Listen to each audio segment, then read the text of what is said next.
우리 그동안 우리 창세기 1장부터 11장까지 말씀을 살펴봤는데요. 성경 전체를 5막으로 이렇게 나눠볼 때 창세기 1장부터 11장까지는 1막과 2막에 해당됩니다.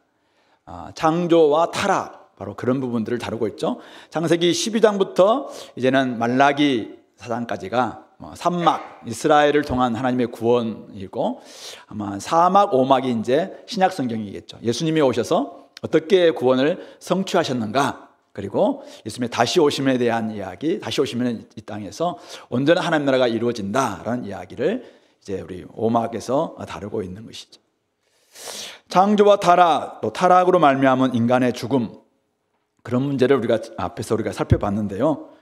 인간의 임한 저주가 제거되고, 만약 생명나무에 이르는 길에 열리려면은 결국은 어떻게 되는가? 죽음의 문제가 해결돼야 됩니다. 죄의 문제가 해결돼야 되겠죠. 죄와 타락으로 말미암아 인간에게 찾아온 여러 가지의 현상들이 드러납니다. 인간들이 굉장히 악하죠. 오늘 우리가 살아가면서 경험하고 있는 인간들의 악함들, 다 죄의 결과입니다. 사람들의 관계가 다 깨어져 있습니다. 부부 관계도 깨어지는 경우도 있고, 부자와 관계도 깨지기도 하고, 당과 당의 관계, 나라와 나라의 관계도 깨어져 있고, 어쨌든 이 깨어져 있는 모습들, 서로 분쟁하는 모습들, 이런 것들이 다 죄와 타락의 결과죠. 그로 말미암아 피조물들은 탄식할 수밖에 없습니다. 우리 로마서 8장에서 이야기하고 있는 것처럼 탄식하면서 하나님의 아들들이 빨리 오시기를 기대하고 있는 것이죠. 결국 저주가 복으로 바뀌기 위해서는 이 죄 문제, 이 죽음의 문제 해결되어야 됩니다. 그래서 하나님께서 일하기 시작하신 것이죠.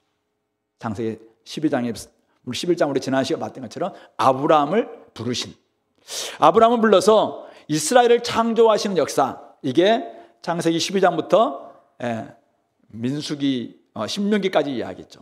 그리고 이제 그 땅에 들어가서 어떻게 하나님이 약속하신 이 땅에 들어갈 것인가, 이런 이야기가 이제 여호수아에서 잘 나타나기도 하고. 근데 결국은 이스라엘이 그 안에서 성공을 했으면 얼마나 좋겠습니까? 근데 우리 열왕기 상하를, 또 역대 상하 보면은 이스라엘 철저히 실패하잖아요. 그래서 심판당할 수밖에 없고, 그때 이제 어떻게 이들이 좀 죄를 회개할 것을 끊임없이 선지자를 통해서 이야기하고, 그렇게 함에도 불구하고 말라기서 피배하다시피 이스라엘 백성들 언약을 맺었음에도 불구하고 언약 다 부딪히고, 부부의 서약도 맺었음에도 불구하고 이혼을 하려고 하고, 이런 일들을 보이니까 이들 데리고 사실은 어떻게 하나님께서 세상에 구원을 이룰 수 있겠습니까? 그래서 결국은 예수님이 이 땅에 오셔야 됐고, 그로 말미암아 새로운 이스라엘을 창조하신 이야기가 신약에 이어지는 것이죠. 그런 점에서 창세기 오늘 12장에 나타나는 아브라함의 부르심은 1장부터 11장까지의 1막, 2막, 창조와 타락과 이제 하나님의 구속 사역이 시작되는 제3막의 연결고리, 이게 바로 오늘 우리가 읽었던 아브라함의 부르심, 아브라함의 소명과 관련된 부분입니다. 다음 주부터는 아브라함 이야기 딱 끝내고 이사야 한번 공부할게요.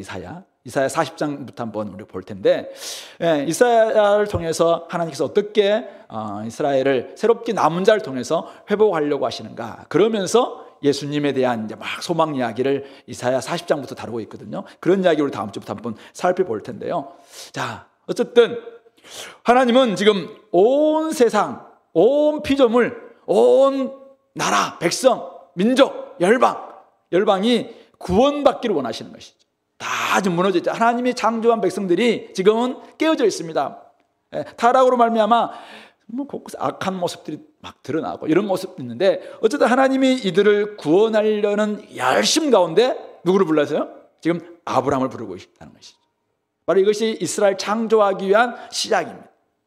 자, 오늘 아브라함의 부르심에는 두 가지 명령이 있는데요. 두 가지 명령과 몇 가지 약속이 있어요. 우리 두 가지 명령과 약속의 안에 들어있는 하나님의 뜻을 한번 생각해 보면서, 오늘 우리는 신약에 살고 있는 저와 여러분들은 아브라함의 영적 후손이에요. 그래서 우리가 아브라함의 영적인 후손이 우리들에게도 하나님의 이 아브라함을 부르셨을 때 주셨던 명령과 약속이 어떤 의미가 있을까 한번 생각해 보시고, 또 오늘 나에게 이렇게 말씀하시는 것 같다, 한다면 그 말씀에 따라서 한번 순종할 수 있는 우리 공동체 되기를 바랍니다. 오늘 내용 설명하지 않아도 아시겠죠? 내용 어떤 내용인지. 첫 번째 명령이 뭐냐면은 1절의 명령입니다. 하나님께서 아브라함에게 이르시되 너는 너의 고향과 친척과 아버지의 집을 떠나 내가 너에게 보여줄 땅으로 가라. 내가 내게 보여줄 땅으로 가라. 이것이 하나님께서 아브라함에게 주셨던 첫 번째 명령입니다. 사도행전 7장 2절에서 스데반 집사는 유대인들에게 설교하면서 하란에 있기 전 메소포타미아에 있을 때 부르심을 받았다. 메소포타미아 갈대아 우르에 있을 때 부르심을 받았다라고 이야기하고 있습니다. 그래서 아브라함은 갈대아 우르에서 아버지와 그다음에 여러 이제 사람들과 함께 떠났던 것이죠. 자, 그런데 우리 지난 시간에 봤습니다. 중간 기착지인 하란에서 머물게 됩니다. 그래서 아버지가 이제 몇 살까지 사셨는지 정확히는 나와 있지 않지만은 그곳에 아버지의 임종을 볼 때까지 그곳에서 아마 지내게 됩니다. 그런데 그곳에서 다시 하나님이 그를 부르시는 것이죠. 너의 친척, 너의 고향, 친척, 아버지 집을 떠나 내가 너에게 보여줄 땅으로 가라. 이 말씀을 다시 한번 아마 들려주신 것 같아요. 결국은 이 하나님이 보여줄 땅은 하란이 아니었다는 것입니다. 지금 그가 지금 머물고 있는 그곳, 중간 기착지인 그곳은 내가 너에게 줄 땅 아니다. 그렇게 이야기하고 있는 것이죠. 여전히 떠나야 될 땅이라고 것을 이야기합니다. 떠나기 위해서는 고향과 친척과 아버지의 집 사실은 떠나야 됩니다. 하나님이 보여줄 땅으로 우리가 들어가기 위해서는 떠남이 필요하다. 그렇게 이야기하고 있는 것이죠. 자, 아브라함 이 명령에 어떻게 합니까? 오늘 4절을 말씀 볼까요? 이에 아브라함이 여호와의 말씀을 따라갔고, 자, 근데 롯도 함께 갔어요. 이 롯은 왜 따라갔을까? 대안을 마련할 수도 있고 아니면 이제 이게 나중에 시험거리가 될 수도 있는데 어쨌든 롯도 함께 따라갑니다. 그리고 떠날 때 나이가 75세였습니다. 나중에 이제 앞에서 우리가 봤지만 75세인 아브라함에게 이런 말씀 주셨구나 우리 생각할 수 있는데 어쨌든 그가 또 하란에서 모은 모든 소유 사람들 이끌고 가나안 땅으로 가려고 떠납니다. 그래서 마침내 가나안 땅에 들어갔죠. 그리고 그 땅을 쭉 지나서 세겜 땅이라는 곳 모래 상수리 나무가 있는 곳에 이르렀는데 그 땅에 누가 있어요? 가나안 사람들이 거주하고 있는 것이죠. 자, 그런데 하나님이 나타나셔서 다시 말씀하십니다. 내가 이 땅을 네 자손에게 주리라. 네 후손에게 주리라. 그렇게 말씀하십니다. 그래서 그는 그곳에서 제단을 쌓게 되고 여호와의 이름을 부릅니다. 근데 그곳이 그가 거했던 곳이 어디냐? 베델 동쪽 산으로 옮겨 장막을 쳤다라고 이야기하는데 베델 서쪽은 베델이고 동쪽은 아이입니다. 그러니까 베델도 도시고 아이도 도시입니다. 근데 그는 도시에 지금 거주하는 게 아니라 갔는데 베델과 아이 사이에 그곳. 그래서 어떤 분들이 이제 여기 나타나는 히브리어가 나베라는 단어인데 그것이 바로 목초지. 바로 그렇게 이야기하더라고요. 들판 가운데서 이제 장막을 쳤다는 거죠. 언제든지 옮길 수 있는 유목생활처럼 그렇게 장막을 쳤다. 근데 그곳에서 어쨌든 제단을 쌓게 되고 여호와를 부르면서 그곳에 있게 됐다라는 것을 말씀하고 있는 것이죠. 아브라함, 하나님께서 보여주실 땅으로 가야 했습니다. 하나님은 지금 왜 아브라함을 부르셨습니까? 온 세상을 구원하기 위해서 아브라함을 부르시고 있습니다. 온 세상을 구원하기 위해서 하나님은 아브라함을 부르시는데 먼저 그에게 주신 명령이 뭐냐면 떠날 것을 이야기합니다. 어디서? 갈대아 우르에서. 갈대아 우르는 당시에 가장 문명이 발달된 곳입니다. 비옥하고 살기 좋은 고향 땅입니다. 그곳을 떠나라고 이야기하고 있습니다. 그곳에 바벨탑을 세우기도 했던 바로 그곳에서 떠날 것을 이야기하고 있습니다. 거기에서는 하나님이 이끄시는, 하나님이 주도하시는, 하나님이 일하기 시작하시는 구원이 시작될 수 없다. 바로 그것을 떠날 것을 이야기합니다. 그래서 그는 떠났습니다. 그러다가 중간 기착지 하란에 왔습니다.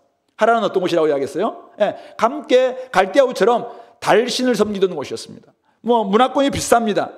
종교 생활도 비슷합니다. 마음도 맞습니다. 아버지의 숨결도 있는 바로 그곳입니다. 근데 그곳에서 또 주님께서 떠날 것을 이야기하고 있습니다. 어쩌면 제2의 고향이죠. 제2의 고향. 이제 충분히 내가 마음을 다 줄 수 있는 그런 곳입니다.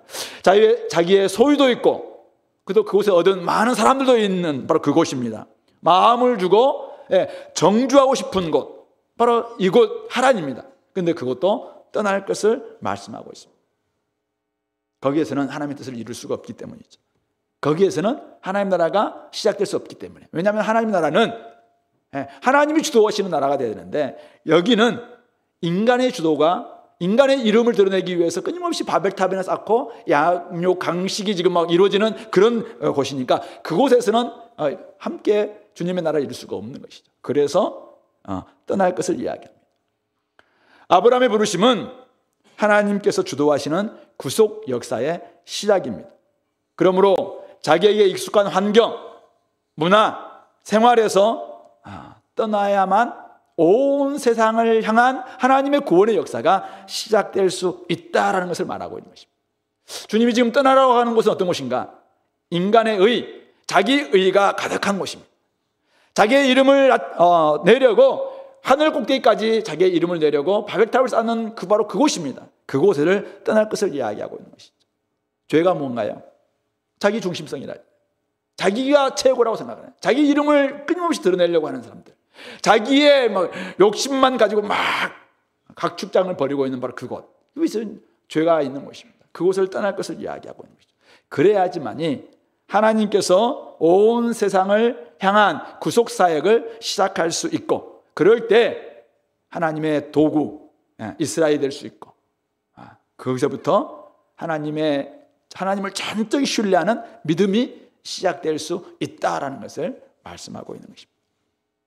예수님께서 우리를 구원하시기 위해서 이 땅에 오신 우리 대림절, 대강절을 지금 보내고 있는데요. 예수님은 하나님이시잖아요. 모든 것을 하실 수 있잖아요. 근데 왜 하나님이 하늘에 계시지 거기서 우리한테 다 지시해가지고 구원을 이루시면 되는데 왜 오셨어요? 하늘보다만 앉아 계시지 않고 하나님은 직접 인간의 몸을 입고 이 땅에 오시기 위해서 하늘을 떠나신 것입니다. 떠남이 전제되지 않고서는 구원 사역이 시작될 수가 없다라는 것을 보여줍니다. 예수님도 부활하신 후 제자들을 파송하시면서 지상명령, 가장 큰 명령이죠. 그 명령을 우리에게, 제자들에게 주셨습니다. 우리 마태복음 28장 18절부터 20절 말씀 잘 아는 말씀입니다. 가서 모든 족속으로 제자를 삼아. 제자를 삼으라고 말씀하시면서 모든 족속으로 제자를 삼아라고 하시면서 먼저 이야기하는 게 뭐예요? 가서. 가지 않고서는, 떠나지 않고서는 모든 족속으로 제자를 삼을 수 있는 길은 없다는 거죠. 그런 점에서 자기의 삶 속에서 떠날 것을 이야기하고 있는 것입니다. 결국은 오늘 아브라함에게 주셨던 약속, 너는 가라, 이 말씀과 마태복음 28장에서 예수님께서 다시 새 이스라엘인 제자들을 파송하시며 주셨던 말씀, 가서 모든 족속 제자를 삼으라 라는 말씀은 일맥상통한, 결국 온 세상에 지금 관점을 주고 있는 것이죠. 포커스가 어디 있냐면은 우리가 제자 삼는 것 필요합니다. 가는 것 필요하죠. 세례주는 것도 필요한데 하나님의 관심은 어디에 있습니까? 왜 아브라함을 불렀습니까? 왜 아브라함을 불러서 지금 떠나서 지금 보여줄 땅으로 가라고 이야기하고 있습니까? 왜 예수님은 제자들을 지금 불러서 함께 예수님과 함께 잘 지내고 3년 동안 훈련받고는 내 안에서 진짜 복을 누리고 이 안에서 이제 복이 뭔 일을 마음껏 맛보고 여기가 천국 되게 해라, 이렇게 할 수 있잖아요. 근데 마지막 명령으로 왜 가서 가라고 이야기합니까? 왜 떠나라고 이야기합니까? 관점이 아브라함을 부르신 목적도 제자들을 부르신 목적도 똑같습니다. 바로 온 세상입니다. 땅의 모든 족속으로 복을 누리게 하기 위해서, 땅의 모든 족속으로 제자를 삼기 위해서, 그래서 그곳에 진짜 하나님의 통치가 임하는 것, 그것만이 이 땅에 온전한 죄 문제, 타락의 문제, 분열의 문제, 다툼의 문제 해결될 수 있다는 것을 말씀하고 있는 것입니다. 오늘 하나님께서는 지금도 온 세상의 구원에 관심이 있습니다. 세상을 향한 뜨거운 마음으로 오늘도 우리를 부르시고 계십니다. 여러분들이 부르셨기 때문에 여러분들은 고향, 친척, 아비집을 떠나서 어쩌면 이곳에 왔는지도 모르겠습니다. 하나님께서 보여주실 땅으로 우리는 때로는 가야 할 때가 있습니다. 그렇게 가려면은 떠나야 됩니다. 이곳이 너무 좋은데요. 예, 저도 보내기 싫을 때가 있어요. 어떨 때 이제 막 누군가 이렇게 보낼 때 안 가면 안 되냐고 막 붙잡고. 옛날에 청년부 맡을 때 우리 자매들 막 잘 훈련시켰는데 시집 보낼 때마다 막 아버지의 마음이 됐어요. 뭐 보내기 싫은 거예요. 보내기 싫어. 네가 있어야 되는데 뭐 보내기 싫고. 근데 그것도 또 하나님께서 다스리시는 곳이니까 뭐 가야 되는 거 아닌가 축복하면서 보내는 거. 그러는 거죠.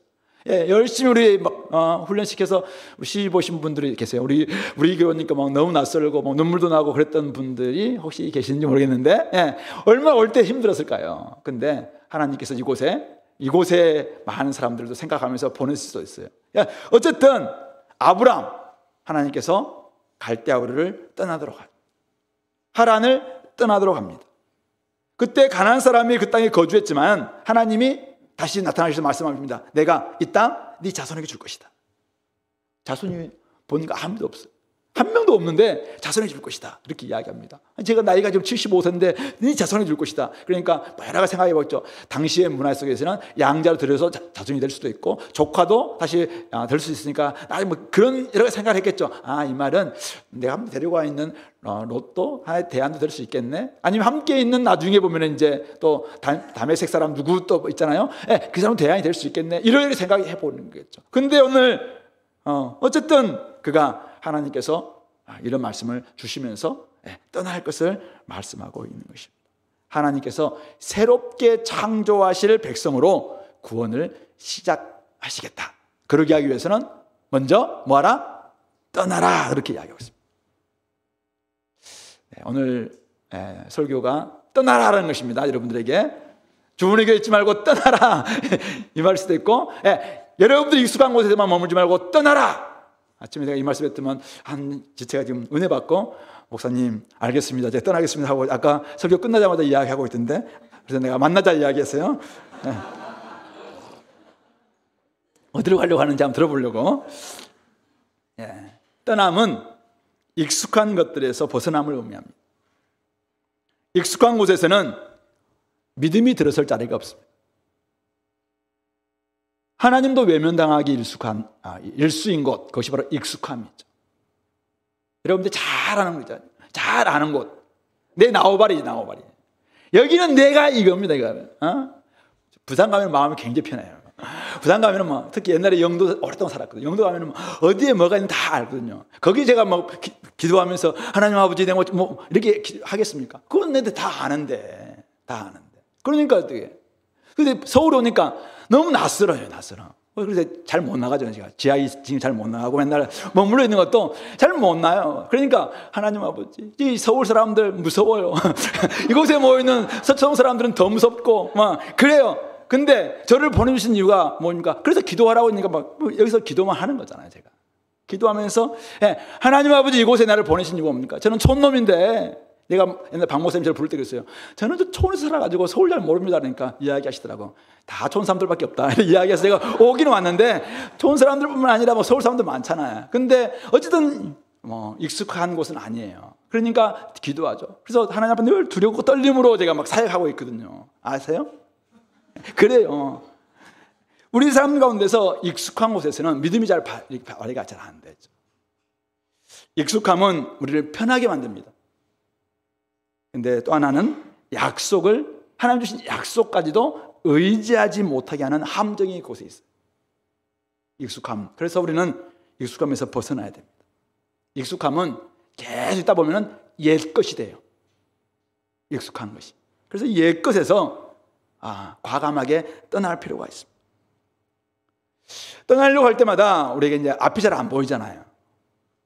이제 이곳에 대학생들 대학부 동안 오랫동안 있다가 이제 청년부 가야 되니까 우리 지체들 몇 명 있어요 지금. 떠나려고 하니까 마음이 뭐 콩닥콩닥. 청년부 가면 도대체 어떤 일이 벌어질까? 청년부는 뭐 괜찮아. 근데 대학을 졸업하고 이제 세상에 나가려고 하니까 너무 두려우니까 어떻게 해요? 대학원을 가는 거죠. 대학을 갔다가 너무 두려우니까 막 박사과정 가고, 박사과정을 또 무서우니까 막 포닥 가고 막 이렇게.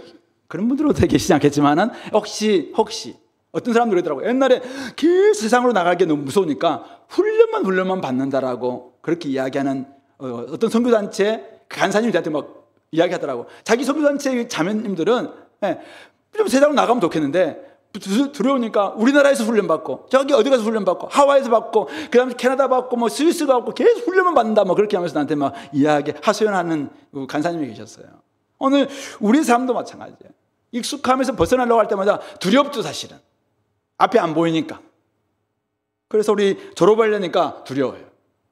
또 결혼을 앞에 둔 우리 지체들. 주님께 뭐라고 해야 합니까? 네 부모를 떠나.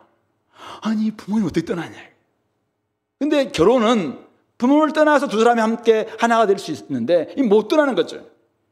근데 몸은 떠나는데 마음을 못 떠난다든지 계속 부모님이 자기를 붙잡고 있든지 아니면 자기가 붙잡고 있든지 이런 사람들은 결혼 생활이 평탄치가 못해요. 그래서 굉장히 좀 위험스럽습니다. 그래서 과감하게 떠날 수 있어야 돼야지, 그래야지 결혼 생활이 가능하죠. 저도 사실은 굉장히 결혼하기 전에 두려웠어요. 왜냐하면 가진 것도 없고 돈도 없고 인물도 없고 그다음에 뭐 가지고 하나도 없는 가운데 시작했거든요. 아내도 어리고 그때는. 그런데 이 결혼 생활이 뭐가 될까? 사실은 너무 두렵고 막 그랬던 것 같아요. 근데 지금 제가 내년에 이제 30년 살거든요. 30주년이거든요. 미쳤죠? 제 말고 제 집사람이. 거의 지금 믿음의 생활이었어요. 뭘 먹고 따라왔는지 몰라. 근데 여기까지 올 수 있었던 것. 그래서 하나님께서 역사하지 않았나 이런 생각도 듭니다. 근데 때로는 과감하게 떠날 필요가 있겠다. 새로운 직장으로 나아갈 때 마찬가지. 익숙한 곳에서 새로운 직장을 구할 때마다 얼마나 두렵습니까?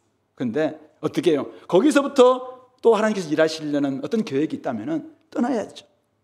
새로운 상황을 맞이할 때마다 얼마나 두렵습니까? 내년에 우리 교회 25주년을 생각하면서 막 좀 바꿔보려고 막 여러 가지 생각도 해보지만은 사실은 두려움이 앞섰죠. 이렇게 해서 망하면은 누구 책임이야? 막 이런 생각도 들기도 하고, 막 이런 여러 가지 생각 드니까, 뭐 대충 하지. 아니면은 해왔던 대로 하지. 야, 그렇게 계속 막 이렇게 하는 거 아니냐 이거죠. 전도도 마찬가지.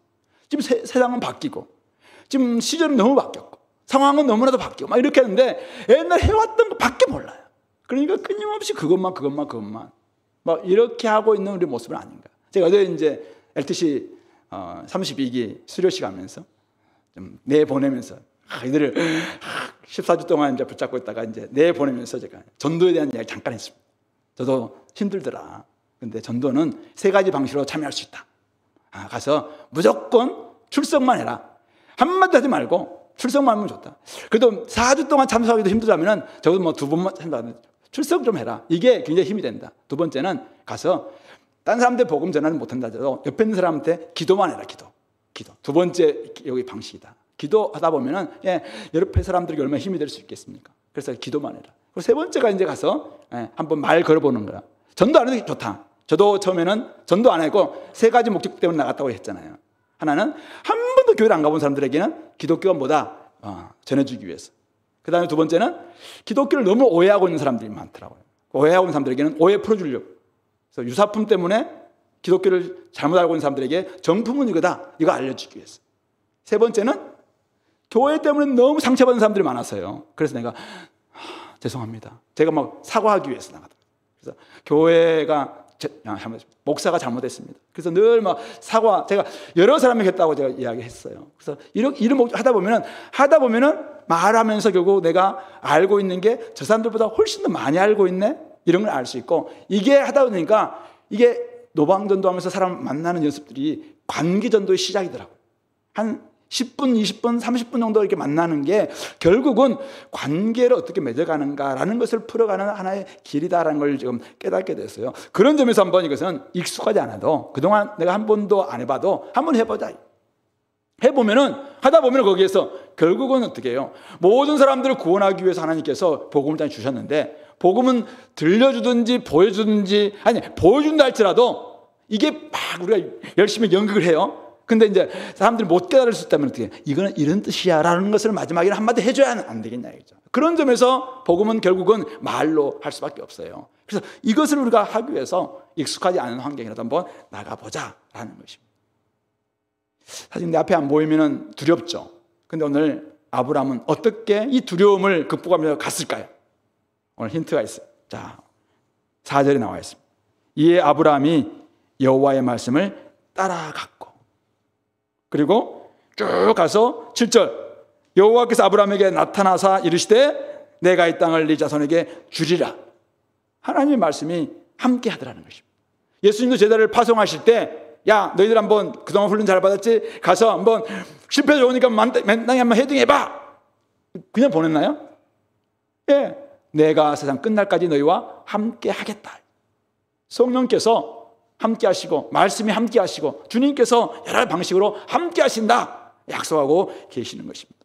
그런 점에서 이 말씀을 따라가기 위해서 필요한 게 뭐냐면은 떠남이 필요하죠. 죄를 떠나야 됩니다. 말씀이 우리가 들려오기 위해서는 욕심을 버려야 됩니다. 말씀을 듣고 따라가기 위해서는 죄된 습관, 자기의 오래된 습관들, 말씀을 자꾸 배제했던 습관들 있잖아요. 이것을 버려야 됩니다. 나름대로 주는 것들이 있었어요. 이 땅에서 살아가면서. 이게 내 나름대로 주는 것 기준이다 생각했던 것, 말씀의 기준을 우리가 따라가기 위해서는 그것을 버릴 수 있어야 됩니다. 과감하게. 그러져야지 우리가 말씀을 따라갈 수 있는 것이죠. 그런 점에서 오늘 익숙한 삶에서 여러분들이 떠나기 위해서 오늘 하나님의 말씀이 여러분들과 함께 한다는 사실을 깨닫고 말씀과 함께 나아갈 수 있게 되길 바랍니다. 한번 떠나보시기 바랍니다. 우리 교회 많이 떠나본 사람들이 있어요. 좋아요. 하나님의 나라를 위해서 오늘도 하나님께서 여러분들에게 떠날 것을 이야기한다면 내가 떠날 곳은 어딘가? 나의 지금 익숙한 환경, 습관들, 내가 계속 나를 발목 잡고 있는 것들, 그런 건 뭔가?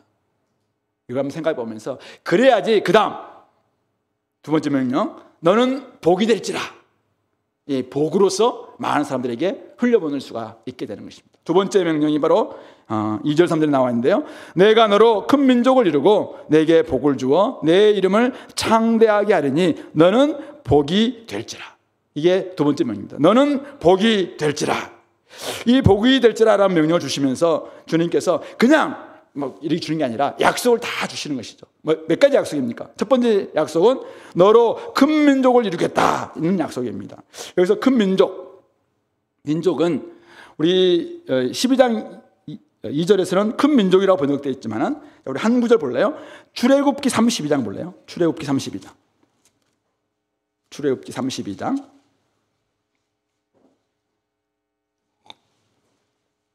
출애굽기 32장 10절 보면은 하나님이 모세에게 주셨던 말씀인데, 그런즉 내가 하는 대로 두라. 내가 그들에게 진노하여 그들을 진멸하고 너를 큰 나라가 되게 하리라. 여기서는 큰 나라로 번역하고 있습니다. 같은 히브리어 고이라는 단어인데요, 백성은 아민가 그렇잖아요. 그래서 근데 여기서는 나라는 고이라는 단어를 쓰고 있는데 같은 단어입니다. 결국은 이스라엘 민족들이 이제 막 시내산에서 지금 모세가 십계명 받는 동안 금송아지 만들고 그러니까 그들 다 하나님이 원래 이스라엘 창조하는 게 목적이었는데 이들 다 진멸하고 내가 다시 모세 너를 통해서 다시 큰 민족, 큰 나라 세우겠다, 그렇게 말씀하시는 것이죠. 그것을 오늘 첫 번째가 바로 아브라함에게 주셨던 약속이다, 그렇게 이야기하고 있는 것이죠. 두 번째 약속은 뭐예요? 내게 복을 주는 것. 하나님은 원래 인간에게 복 주기를 원하셨던 분이죠. 그래서 우리 모든 피조물들에게 복을 주셨고, 인간을 하나님 형상으로 지음받으시면서 복을 주셨고, 또 안식일에 복을 주셨어요. 창세기 1장 2절에서. 그 복이 죄로 말미암아 사실은 단절되었습니다. 그래서 생명도 없어지고 평안도 없어지고 기쁨도 없어지고 샬롬도 없어진 이런 세상이 되는데, 이제는 아브라함에게 그 복을 주시겠다, 그렇게 약속하시면서 세 번째, 내 이름을 창대하게 하겠다. 내 이름을 창대하는 것. 자, 바벨론 사람들은 어떻게 자기의 이름을 창대하기를 원했습니까? 끊임없이 자기의 문명과 기술과 발전을 통해서 바벨탑을 쌓아서 자기들의 힘으로 자기의 이름을 한번 하늘에까지 높여보자. 이게 바벨론 세상 사람들의 방식이었습니다. 근데 하나님은 뭐라고 얘기합니까? 그런 방식으로 너의 이름이 유명하게 될 수 없다는 것입니다. 바로 하나님께서 너의 이름을 유명하게 해주시겠다, 그렇게 이야기합니다.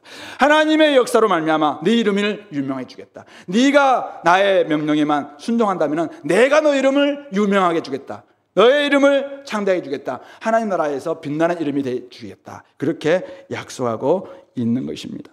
그러면서 또 3절에서는 너를 축복하는 자에게는 내가 복을 내리고 너를 저주하는 자에게는 내가 저주할 텐데, 바로 너에게 어떻게 대하느냐에 따라서 그걸 기준 삼아서 내가 그 사람에게도 내가 복 주겠다. 이런 식까지 약속하고 있습니다. 그러면서 최종적인 약속은 뭐냐면은 마지막 부분이에요. 땅의 모든 족속이 너로 말미암아 복을 얻을 것이니라. 그렇게 약속하신 궁극적인 목적은 뭐냐면은 땅의 모든 족속이 결국 너를 통해서 복을 받는 것. 이게 나의 큰 계획이고 목적이다. 그러므로 그에게 주셨던 명령 뭐예요? 너는 뭐가 되라? 복이 되라. 그렇게 이야기합니다. 이 엄청난 약속을 믿고 떠나가서 네가 복이 되라. 복의 삶을 살라. 주님께서 하늘의 복을 너에게 줄 텐데, 지금 하나님 나라의 복을 줄 텐데, 하나님 나라 하면은 나라와 주권과 백성과 땅을 해당되는 나라잖아요. 그 하나님 나라가 결국 너를 통해서 딱 주어질 텐데, 그것이 모든 사람들에게도 복이 될 수 있도록 네가 복이 되라. 하나님과의 관계가 온전히 회복되는 것이죠. 하나님과의 온전한 관계가 회복돼서 네가 하나님 말씀에 믿음으로 반응하고 믿음으로 순종하게 된다면은 그런 가운데 너를 통해서 모든 민족까지도 복을 받게 될 것이다. 너의 후손 이스라엘이 나중에 그렇게만 된다면은 이스라엘 통해서 모든 민족의 이것이 회복될 것이다. 그게 바로 창세기 12장부터 이제는 쭉 아브라함의 생애까지, 아브라함 생애가 한 25장까지 나오는데 25장까지의 내용인 것입니다. 결국 오늘 이런 약속을 주신 것은, 약속을 주시면서 아브라함을 부르신 목적은 모든 민족이, 땅의 모든 민족이 너로 말미암아 복을 얻는 것. 그것에 하나님의 관심사가 있어요. 그래서 그로 하여금 너는 복이 되라. 그렇게 이야기하고 있는 것입니다. 왜요? 세상이 어떻길래? 홍수 이후에도 땅에 흩어진 백성들은 지금 갈갈이 찢겨져 있습니다. 바벨탑 사건 이후에 혼란스러운 세상 속에서는 끊임없이 자기의 이름만을 드러내려고 각축장을 벌이고 싸우고 다투고 소망이 없습니다. 여전히 이런 상황이죠. 그래서 하나님은 어떻게 해요? 아브라함을 불러내는 것입니다. 그래서 네가 복이 되라. 너희를 통해서 이루어지는 그 나라를 통해서 내가 복을 삼겠다. 그래서 너를 통해서 모든 민족들이 저렇게 사는 거구나 라는 것을 깨닫고 복이 되는 삶을 살게 만들겠다는 것입니다. 그것이 바로 이스라엘 창조하신 목적. 그러나 이스라엘이 실패합니다. 그래서 예수님이 오셔서 이제는 새 이스라엘이 되셨어요. 그리고 새 이스라엘이신 우리 교회를 창조하시면서 다시 교회를 세상에 보내시면서 뭐라고 이야기합니까? 너희들은 세상의 소금이다. 세상의 빛이다. 니들이 소금과 빛으로 사명을 감당할 때 세상이 살 것이다. 모든 사람들이 너의 착한 행실을 통해서 구원을 받게 될 것이다. 그렇게까지 이야기하는 거예요. 하나님께 영광을 올리게 될 것이다 이야기합니다. 에베소서의 관점으로 본다면 뭐예요?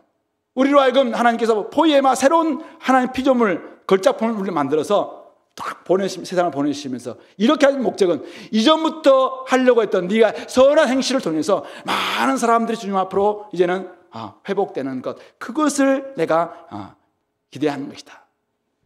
이제는 평화의 사도가 되는 것이고 피스메이커가 되는 것이고 결국 그래서 아브라함을 통해서, 아브라함 후손인 교회를 통해서 모든 민족이 복을 받게 돼야 된다. 그러므로 너는 복이 되라. 이렇게 이야기하고 있는 것입니다. 자, 우리가 오늘 이 복이 되기 위해서는 두 가지 태도가 필요한 것 같아요. 첫 번째는 하나님이 주셨던 이 약속을 전적으로 신뢰하는 태도죠. 믿음입니다. 전적인 신뢰, 믿음. 아브라함이 주셨던 약속이 오늘 나중에 우리 갈라디아서 말씀 보면은 후손, 이 자손은 자손들이 아니라 자손이다. 그래서 한 사람을 가리킨다. 결국 이스라엘 민족을 가리키는 라기보다는 새 이스라엘과는 그리스도를 가리킨다라고 바울은 그렇게 해석을 해요. 그래서 갈라디아 3장 16절 보면은 바로 한 사람 그리스도를 통해서 이 약속이 성취되었다라고 이야기합니다. 그러면서 이 아브라함의 약속이 성취된 이 그리스도를 온전히 믿는 사람들, 그리스도 안에 있는 교회를 통해서 이 약속은 여전히 유효하고 이 약속이 확장된다라는 것을 이야기합니다. 그러므로 오늘 우리가 복이 되기 위해서는 오늘 아브라함이 주셨던 이 약속을 우리도 믿는 것입니다. 전적으로. 우리를 통해서 어떤 일이 벌어진다고요? 하나님 나라가 이루어지는 것이다. 한 민족, 큰 민족이 이루어질 수 있다. 나밖에 없고 나는 부족하잖아요. 근데 우리 그리스도 안에 있는 한 사람 한 사람을 통해서 큰 민족, 하나님 나라가 이루어지는 것입니다. 하나님 나라에 들어오지 않고서는 복이 없잖아요. 하나님 나라 들어오지 않고서는 신령한 복을 누릴 수 없잖아요. 하나님 나라만이 복이잖아요. 그래서 하나님 나라의 복을 전하는 것입니다. 그래서 우리는 이것을 신뢰하는 것입니다. 그리고 하나님의 관계가 회복될 때 진짜 창세기 1장 2장에서 주셨던 그 놀라운 복이 오늘도 세상 가운데 흘러갈 것이다 라는 것을 신뢰하는 것입니다. 뿐만 아니라 진짜 우리의 이름은 하나님 나라에서 유명하게 될 수 있는, 나오미가 그 아이들을 룻을 통해서 아들 낳게 될 때 이제 그 이름이 막 유명해진 것처럼 오늘 우리의 이름도 주님 안에서 막 유명하게 될 수 있는, 창대하게 될 수 있는 길이 있구나, 그것을 신뢰하는 것입니다. 그래서 이 믿음이 필요한 것입니다. 그래서 나중에 아브라함은 이 믿음을 가지고 참 아직도 잘 모르는 그곳을 나아가게 되는 것입니다. 수많은 믿음의 선진들도 마찬가지입니다. 이 믿음이 결국 있을 때 복이 되는 길로 나아갈 수가 있는 것이죠. 그리고 두 번째가 결단이죠. 결단. 복으로 사는 거구나. 이 믿음을 믿는다는 것은 뭡니까? 순종이죠. 헌신입니다. 그래서 바울도 로마서 1장부터 16장까지 해서 1장에서 16장에서 이야기하고 있는 것이 모든 이방인들을 구원해서 어떻게 한다고? 믿고 순종하기 위해서라고 이야기하고 있습니다. 믿음과 순종은 함께 가는 것입니다. 그런 점에서 우리가 결단하는 것이죠. 전적으로 순종하는 것입니다. 내가 복이 되는 거 맞구나. 나를 통해 세상에 복을 받아야 되는 거구나. 거기에 순종하는 것입니다. 그럴 때 우리 삶을 통해서 진짜 복이 흘러가는 것입니다. 그런 점에서 오늘 이곳에 계신 여러분들은 오늘 두 번째 명령, 복이 되라. 여러분들은 복이 되어야 합니다. 누구에게? 여러분들 자녀들에게 복이 되어야 합니다. 여러분들 주변에 있는 사람들에게 복이 되어야 됩니다. 다른 사람들에게 여러분들은 복이 되어야 됩니다. 하나님이 우리를 부르신 목적은 우리가 받은 복에만 머물러 있도록 하기 위해서 우리를 부르시지 않았습니다. 아브라함이 복을 받은 것은 네가 이 복을 혼자 점유해라, 이걸 위해서 하나님 아브라함 부르신 게 아니라 복을 공유시키기 위해서, 흘려보내기 위해서 그를 부르셨습니다. 복의 근원이신 하나님을 많은 사람들에게 나눔으로 말미암아, 그것이 바로 복이 되는 것인데, 나눔으로 말미암아 복을 확산시키는 사역, 이게 바로 아브라함의 사명인 것입니다. 마찬가지입니다. 오늘 우리 아브라함의 후손인 우리들에게 주셨던 사명도 바로 우리가 복이 됨으로 말미암아 나를 만난 사람들이 하나님의 복을 함께 향유하는 것이죠. 그러면 우리는 복을 받는 그릇일 뿐만 아니라 복을 확산시키는 통로, 수로여야 합니다. 넘쳐나서 막 다른 사람들이 흘러가요. 여러분들 만나는 사람들, 가정에서 부부가 함께 만났습니까? 내가 복이에요. 그럼 나를 만난 우리 남편, 나의 아내는 어떻게 해요? 나로 말미암아 복이 흘러가야 되죠. 복이 확산돼야 됩니다. 그러니까 함께 둘이 복을 받으면 복이 막 더 넘쳐나야 됩니다. 여러분들이 하나님으로부터 받았던 이 복이 여러분 자녀들이 막 만났어요. 자녀를 1명, 2명, 3명 막 만났는데 딱 태어나 보니까 복가정이 태어났네? 그러니까 복이 막 흘러가죠. 믿지 않았던 우리 부모님들도 우리를 통해서 복이 흘러가는 거죠. 나중에 보세요. 아브라함의 삶을 보면은 좀 애굽에 내려갑니다. 근데 애굽에서 나중에 처음에는 아브라함 때문에 그들이 막 재앙을 받아요. 근데 아브라함 때문에 복을 받게 돼요.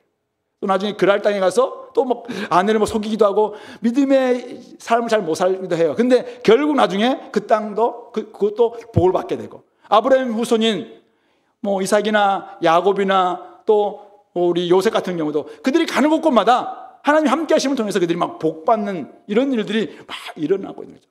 이스라엘을 창조하신 목적이 바로 그것입니다. 교회를 창조하신 목적이 뭐냐면은 우리가 복의 향유자일 뿐만 아니라 복의 확산자, 복을 전달하도록 하기 위해서 우리를 불러주셨다라는 사실입니다. 그런 점에서 여러분들이 받았던 복을 한번 점검해 보시기 바랍니다. 그리고 내가 받은 복에만 머물러 있어서는 안 됩니다. 우리를 하나님 나라 백성으로 삼아주신 것, 하나님의 은혜죠. 우리를 신령한 하늘의 복을 받게 해주신 것, 이것도 큰 은혜입니다. 우리의 이름이 주님 안에서 이렇게 점점 빛나게 되는 것, 이것도 주님의 은혜잖아요. 근데 그것이 어떻게 해서 가능했냐 이죠. 하나님과 내 관계가 온전해지니까 복은 하늘에서 내려오는 거잖아요.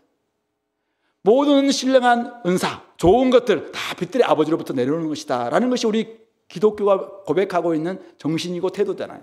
그러니까 이렇게 하니까 이렇게 복이 받더라. 그 복을 다른 사람들에게 알려주는 거잖아요. 이렇게 살아야 된다. 이렇게 하는 게 맞다. 알려주는 것입니다. 우리는 복을 다 받은 사람들입니다. 여러분들이 다 복을 받은 사람들입니다. 믿습니까? 아브라함의 복을 받은 사람들입니다. 진짜 우리는 그렇습니다. 자, 그렇다면 약속대로 복을 받은 거잖아요. 약속대로 복을 받았어요. 예수님 안에 머무르고 말미암아 여러분들은 이 아브라함에게 주셨던 약속을 지금 받은 겁니다. 자, 그렇다면 아브라함에게 주셨던 명령이 우리에게 남아있어요. 어떻게 해야 돼요? 약속은 받았어요. 그럼 우리는 복이 되라는 명령을 순종해야 되겠죠. 그래서 어떻게 해야 됩니까? 다른 사람들을 흘러가야 됩니다. 혹시 자기와 자기 가족밖에 모른다. 그러면은 리차드 도키슨이 이야기하고 있는 이기적 유전자가 맞다라는 걸 증명하는 겁니다. 그분이 이제 진화론자잖아요.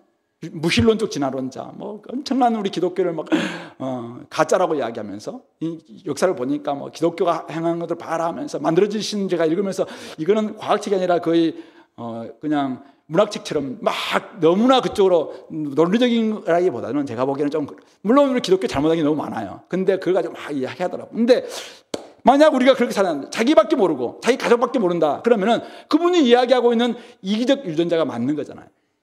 그런데 우리 그리스도인들은 그리스도 피로 말미암아 이타적 유전자로 바뀐 사람들이잖아요.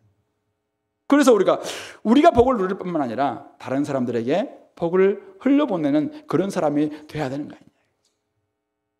우리가 하나를 얻었다면은 그것들을 나누는 그런 사람들이 돼야 되는 거 아닌가. 오늘 12월 받은 복을 한번 생각해 봤으면 좋겠습니다. 받은 복 한번 세어보라. 그런 찬양이 있어요. 여러분들 한번 잘 세어보시기 바랍니다. 물질적 복도 한번 세어보시고 신령한 복도 한번 세어보시고 하늘의 복도 한번 세어보시고 땅에서 얻은 기름진 복도 한번 세어보시고 영적인 복도 한번 점검해 보시고 나이가 또 육체적으로나 관계적으로 얻었던 이런 복들도 한번 적어보시기 바랍니다. 근데 그 복을 내가 여전히 나만 향유하고 있다면은 여전히 우리는 바벨의 세계관에 갇혀 있는 사람들. 그냥 자기의 이름을 끊임없이 드러내려고 하는 사람들. 근데 주님이 우리를 부르신 목적, 복 주신 목적이 뭐냐면은 확산시키기 위해서. 이게 성경적 세계관, 하나님 나라의 세계관이에요. 하늘에서 복이 내려오는 것은 그 복이 우리가 막 향유하고 넘쳐서 이제는 흘려보내려고. 왜냐하면 세상은 너무 복이 없이 저주 가운데 있기 때문에. 죄와 타락으로 말미암아 지금 온갖 있기 때문에 이것을 흘려보내라고 우리에게 복 주시는 것입니다. 어떤 분이 이제 제가 어떤 강의를 듣는데 원래 마르크스의 유물론적 세계관의 가장 첫 번째가 상부 구조가 하부 구조를 원래 규정한다. 이게 이제 우리 기독교적 세계관인데 우리 물질적 유물론적 세계관에서는 하부 구조, 땅에 있는 물질이라든지 이런 것들이 상부 구조, 정신이라든지 철학이라든지 마음이라든지 이런 것들을 지배한다. 이런 정신이거든요. 유물론적 세계관이 그러니까 이 땅의 교회가 끊임없이 유물론적 세계관은 너무 이렇게 비판하면서도 삶은 가지고 있는 것, 물질, 눈에 보이는 것, 땅의 것 이것만 가지고 모든 걸 결정하며 사람들을 판단하고 있는 것. 그러니까 그렇게 미워하는 마르크스, 그렇게 미워하는 유물론적 세계관을 신봉하고 있는 자들 아니냐, 이렇게 좀 하시는 걸 제가 들었어요. 진짜 우리가 바뀐다면은 복을 받는 사람이라면 복은 하늘에서 내려오는 거다라는 걸 생각한다면은 진짜 상부 구조이신 하나님으로 우리의 모든 하부 구조를 결정한다라는 것을 진짜 믿는다면은 그런 사람을 바꿔내야 되죠. 우리 그렇게 흘러가야 됩니다. 나밖에 몰랐던 사람들이 이제는 다른 사람들을 위해서 살아가는 사람들로 바뀌는 것입니다. 자신에게만 관심이 있다면은 결코 복은 확산되지 않을 것입니다. 그 구체적인 모습은 어떻게 드러나야 될까요? 바로 주님께서 지상명령해 주셨던 것처럼 모든 족속으로 제자를 삼아 그들을 세례를 주고 주님께서 분부한 모든 것을 가르쳐 지키도록 가르칠 뿐만 아니라 내가 지키도록 또 보여주는 것입니다. 우리는 이전에 우리 이스라엘에 주셨던 그 정체성, 택하신 족속이요 왕 같은 제사장, 그의 소유된 백성이 되었습니다. 그렇게 하신 목적은 뭡니까? 우리 보고 특권 의식 가지라고? 아니잖아요. 이제는 모든 민족들에게 하나님의 선하심, 하나님의 아름다운 덕, 그것을 선전하기 위해서라는 거 아니겠습니까? 그것이 바로 복이 되는 모습이죠.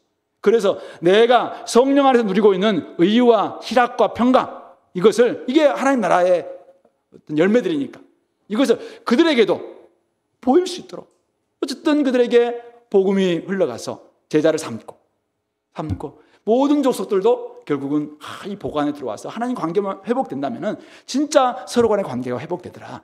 그것을 보여주는, 하나님이 우리가 하나님을 믿는다는 것은 무엇인가? 하나님과 관계만 회복되는 게 아니라 옆에 사람과 관계가 회복되는 것이다. 이것이 주님이 우리에게 주셨던 분부다라는 것을 계속 보여주는 것이죠. 말해도 잘 안 들어요. 그러니까 우리가 보여주는 것입니다. 그래서 용서가 안 됐던 사람들에게 찾아가서 용서를 구하고 화해를 하는 거잖아요. 이게 보여주는 거잖아요. 나밖에 몰랐던 그런 모습이었는데 우리 자녀가 계속 자기밖에 몰라. 그런 사람에게 복은 뭐냐면은 흘려주는 거야. 그래도 말해줘도 몰라요. 그럼 어떻게 됩니까? 부모가 이렇게 하는 거야 라면서 사람을 초대하고 그 사람들에게 나눠주고 하고 구제를 하고 이게 가르쳐 지키게 하는 것이잖아요. 이런 삶으로 복이 되는 것입니다. 이런 삶이 오늘 우리가 이 땅 가운데서 지금 아브라함의 후손인 우리 교회에게 주시는 명령이다라고 볼 수가 있는 것입니다. 예수님께서 성육신하셔서 이 땅에 오셨습니다.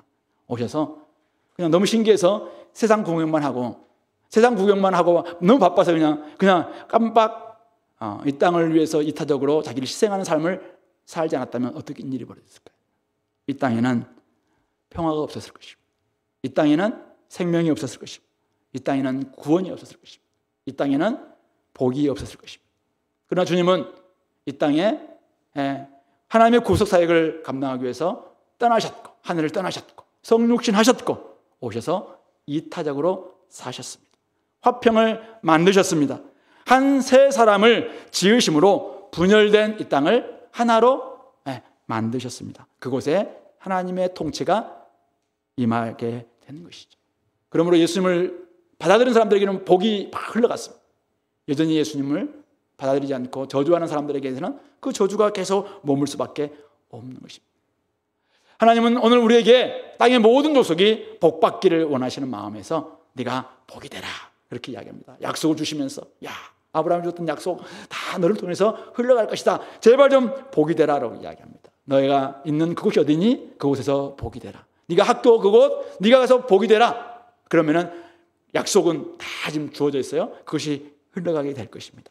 모든 족속과 백성과 나라와 방황 가운데 있는 숱한 우리의 인류 이웃들이 결국 주님께 돌아와서 함께 주님을 찬양하는 아름다운 그 마지막 날의 환상 비전을 꿈꾼다면은 오늘 우리에게 주셨던 이 명령 따라서 여러분들 익숙한 것에서 좀 떠나시고 그리고 있는 곳에서 복이 되는 복의 사명을 감당하는 우리 공동체가 될 수 있기를 소망합니다. 같이 한번 기도하겠습니다. 오늘 말씀을 좀 생각하면서 하나님 아버지 온 세상을 향한 하나님의 열심, 하나님의 그 마음 저도 갖게 도와주옵소서. 그래서 좀 익숙한 또 그동안 죄된 잘못된 습관 그곳에서 벗어나서 이제 하나님께서 떠나라고 하는 그곳에 가게 도와주시고 말씀과 함께 동행하게 도와주시고 그곳에서 복을 온전히 흘러보낼 수 있는 저희들이 되게 달라고 하나님의 약속을 온전히 신뢰하며 이제는 결단하는 저희들이 되게 달라고 같이 한번 기도하겠습니다.